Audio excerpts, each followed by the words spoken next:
Haydır Allah! Haydır Allah!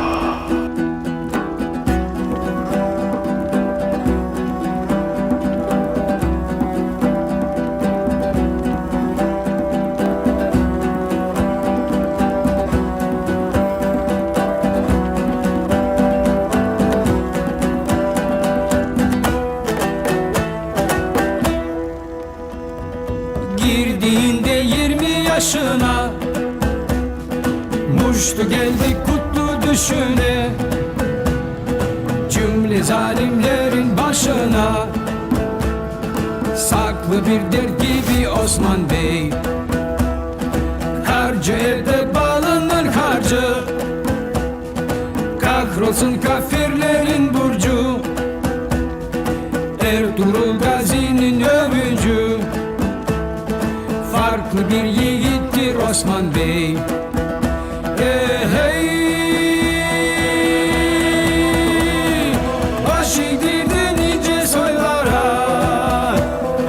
Hey, gök aradı kızıl tuğlara. Vurdu pençeyi zalimlere, kara bir kurt gibi Osman Bey.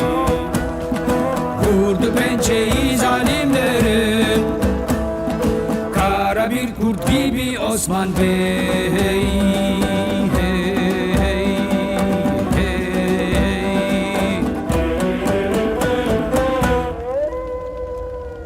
Boz yeleli doğru atlarla, güçlü zırhzarlı pusatlarla, tunç yürekli yiğit altlarla yazdı bir destan Osman Bey.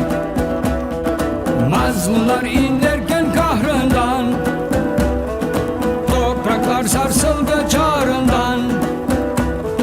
Çıktı bir devlet tabarından, göklü bir yurt gibi Osman Bey. Hey,